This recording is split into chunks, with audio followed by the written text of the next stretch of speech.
Herkese merhaba. Bugün size Karadeniz yöresinden şahane bir pide yapacağım. Bir kıymalı kapalı pide yapacağız. Samsun, Bafra, Karadeniz, yani kavga çıkartmayalım. O bölgelerin son derece güzel evde yapabileceğiniz bir lezzeti. Öncelikle böyle bir derin kabın içerisine yaklaşık 20 gram kadar yaş maya, 450 mililitre su, o da aşağı yukarı 2,5 su bardağı yapıyor, ekliyorum. Bu ikiliye aşağı yukarı 1 yemek kaşığı kadar toz şeker ilave ediyorum ve bir çırpma teliyle her şey homojen bir kıvama gelene, şeker eriyene, maya tam bir çözelti haline gelene kadar güzelce çırpıyorum. Karışımımız hazır. Şimdi sıra geldi una. Burada 750 gram kadar un var. Aşağı yukarı böyle 7 bardak civarında yapar. Bunu tezgahın üstüne döküyorum. Çalışması daha kolay diye. Ortasını bir havuz vaziyetinde açıyorum. Hazırladığım bu mayalı karışımı direkt olarak ortasına döküyorum. Çemberden dışarı taşırmamaya özen gösteriyorum tabii ki. Bir çatal kullanarak yavaş yavaş unu kapatarak buradaki mayalı suya yedirmeye başlıyorum. Tuz koymayacak mıyız? Tabii ki tuz koyacağız ama mayalı karışımlarda mayanın iyice çalışabilmesi için tuzu her zaman şu şekilde dışarıdan koyacağız. Maya iyice unun her tarafına değsin. En son tuz işin içine girsin ki maya işini yapabilsin. Bu karıştırma işini yaptıktan sonra biraz elle tutulur kıvama gelince bu arkadaşı güzelce yoğuracağız. İyi yoğurmak yapmamız gereken en önemli işlemlerden bir tanesi. Tezgah temizlemesi tariften daha zor olacak. Muhammed, sen lütfen burada bugüne bugün Kale Tivan tezgahla çalışıyoruz. Bu tezgahın özelliğini biliyor musun? Bir kere bu tezgaha böyle hamur işi vesaire bir şeyi yapıştıramazsınız efendim. İkincisi, bu tezgahı yakamazsınız. Üstüne alkol vesaire bir şey dökün, çakın çakma yakamazsınız. Çünkü tezgahımız yanmaya karşı da dayanıklı. Bu tezgahı öyle kolay çizemezsiniz. Yani tabii tornavida alıp böyle cart diye vurursan kırmak için illa çizersin ama hani böyle bir bıçağın sırtıyla onunla bununla çizemezsin. Son derece dayanıklı, temizlemesi kolay, leke tutmaz güzel bir tezgahım var. Çok da seviyorum. Hele rengi falan muhteşem ve bu tip hamur işleri için ideal. Hiçbir şey yapmaya gerek kalmadan bu tezgahın üstü bak tertemiz olacak. Nasıl? Sadece yoğurarak. İzle Muhammed, izle. Bak böyle tezgahın her yerini yoğurdu. Muhammed ne oldu? Ha? Ne oldu? Taçsız Kral Pele, Beckenbauer, Nadia Comaneci hepsi bu tezgahta yoğruldu. Mete bakın. Bu tip hamurlarla çalışırken size saçma gelebilir.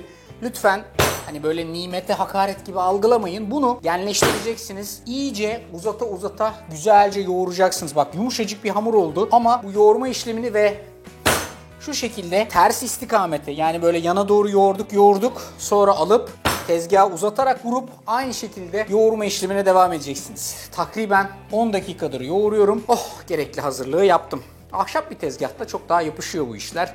Sonra temizlemesi falan çok zor oluyor. Ama Kale'nin bu Tivan tezgahı her zaman çok da işe yarıyor. Bakınız böyle bir kabın içerisine alıyorum. Her seferinde olduğu gibi üstünü güzelce streçliyorum. 1 saat kadar mayalansın diye bu arkadaşı kendi haline bırakıyorum. 1 saatin sonunda yaklaşık böyle 2,5-3 katına kadar büyüyecek bu arkadaş. O da tam ihtiyacım olan kıvama getirmiş olacak bunu. İyi mayalamak çok ama çok önemli. Şimdi tezgah buraları da ne oldu? İz mi kaldı? Leke mi tuttu? Bunlar hep Muhammed senin başının altından çıkıyor. Çok basit bir işlem var. Şöyle azıcık bir nemlendireceğim. Bak hiçbir şey yapmadan. Şöyle hop bak. Tertemiz. Misler gibi. Ben bunun iç harcını hazırlayayım. Önce tavayı iyice ısıtıyoruz. Arkasından şöyle 2 yemek kaşığı tereyağı tavanın içerisine alıyoruz. Tereyağı güzelce eridikten sonra bir tane ince doğranmış irice boy ama çok irice boy, yani bayağı irice boy soğan tavanın içine giriyor. Eğer çok irice boy bulamıyorsanız 2 tane orta boyda gayet iş görecektir. Mümkün olduğu kadar ince doğrayın ama. Hepsini şöyle güzel bir tur tereyağda çeviriyorum. İşin içerisine birazcık tuz, birazcık da karabiber ilave ediyorum. Her şeyi güzelce karıştırıyorum. Maksat soğanlar iyice kendini bıraksın. Yarım kilo kadar böyle orta yağlı kıymayı da içine ekliyorum. Eze soğanla kıymayı güzelce pişirip bir tabağa alıp soğusun diye kenarda bekletiyorum. İç harcımız oldu. Bu arkadaş da size dedim bak 3 katına kadar güzelce mayalandı. Şunun aldığı kıvama bir bakın isterim. Bak ne kadar güzelce kabardı. İdeal mayalanma süresi dediğim gibi 1 saat. 1 saatten uzun mayalamaya başlarsanız maya kusmaya başlayacak ve pideniz yine böyle güzel ince olacak ama istediğiniz çıtırlıkta olmayacaktır. Biraz fazla kuru kalacaktır. O yüzden ilk mayalama süresi 1 saate amana dikkat edin. Peki şimdi bunu mayaladık. Öyle kendi haline bırakacağız? Yok. Mayasını dışarı çıkartmamız lazım. Tezgahın üstünü bir parçacık unlayacağım. Epeyce bir miktar kabarmış olan bu hamuru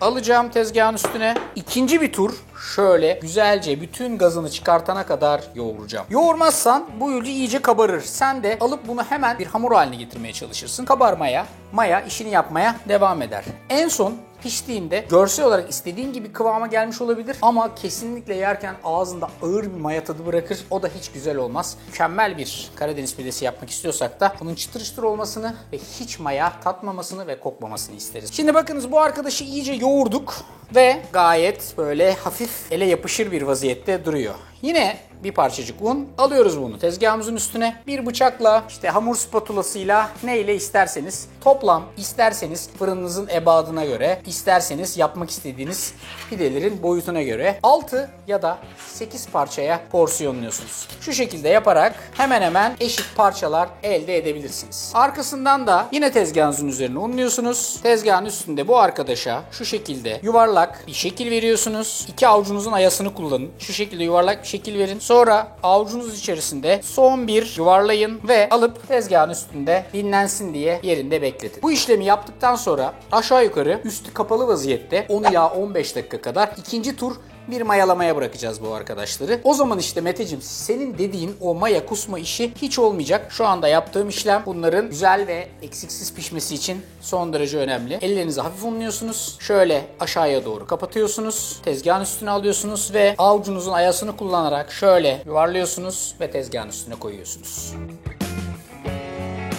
Efendim 10 dakikalık ikinci tur mayalamanın sonunda bu hamurları bir göstereyim size. Bak, bir kere hacimleri biraz daha büyüdü ve son derece güzel gözüküyorlar. Yapmak istediğim şey şu. Buradaki üstlerini tamamen kapalı vaziyette tuttuğum hamurları tezgahta çalıştıracağım. Yani bunlar şimdi bir tur daha böyle mayalandı ya, bunları bir tur daha hafiften söndüreceğim. O yüzden de çok aşırı derecede bir yoğun işleme ihtiyacım yok. Bunun bir kere şöyle elimle istediğim şekilde şeklini veriyorum. İnce uzun olacak vaziyette. Tezgahımın üstünü ve bu hamurun üstünde tabii iyice unladıktan sonra hafif şöyle başlıyorum bunu bir merdane ile güzelce açmaya. Bakın, unlamazsanız açılmaz. Çok net yani. İnce uzun bir vaziyette ileri geri açmanız lazım. Kimisi bunu oklavayla çalışır ama bence merdane ile daha kolay açılıyor. Aşağı yukarı 4-8 parmak kalınlığında açıp uzatabildiğiniz kadar uzatın. Tabii fırınınız ne kadar alırsa. Hamuru mümkün olduğu kadar ince açtım. Bakın, bunu bir tık bile kalın bıraksanız piştiği zaman ister istemez ekmek gibi bir kıvam alacaktır. O yüzden ince olması, çıtır olması için avantaj. Sonra bu hamuru mümkün olduğu kadar üstündeki unundan iyice arındırmanız lazım. O yüzden hani böyle alıp da size şöyle atın tutun demiyorum. Ama yaparsanız tabii iyice genleştirecektir ve iyi bir kıvam alacaktır. Üstündeki unundan ne kadar kurtarırsanız o kadar iyi bir sonuç alırsınız. Sonra tezgahın üstüne koyduğunuz bu hamuru, eğer isterseniz tabii varsa da bir imkanınız, fırçayla fazla unundan rahatça kurtarırsınız böyle. İçini dolduralım. Yarım kilo kadar kıymayla çalışmıştık. Sebebi şu: ben bu pidenin içerisinde öyle dostlar alışverişte görsün vaziyetinde bir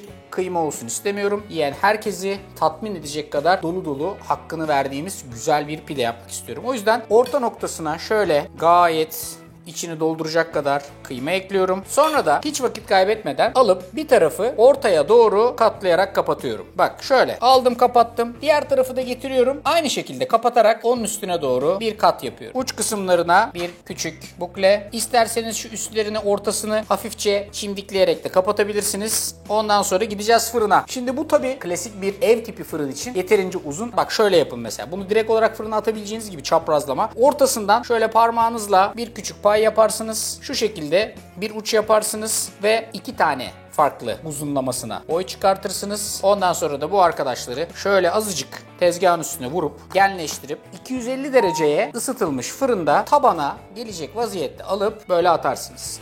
Hiçbir şey koymanıza, yapmanıza gerek yok. Direkt olarak alıyorum, birazcık elimde genleştiriyorum ve atıyorum tabana. 250 derecelik fırında takriben 10 dakika kadar pişecekler. Arada bir bakın nedir ne değildir. İçeride çevirilmesi gerekiyorsa, döndürülmesi gerekiyorsa hafifçe bir döndürün. Ondan sonra da çıkartıp arasına tereyağı süreceğiz. Servis öyle. Ben şimdi vakit kaybetmeden bu arkadaşları da diğerlerinin yanına gelecek şekilde ufak ufak hazırlayayım. Ben hızlanıyorum ve diğerlerini de yapıyorum.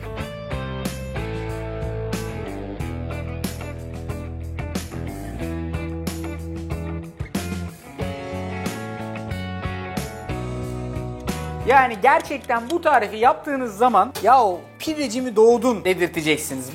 Bak çıkartıyorsun, şıkır şıkır.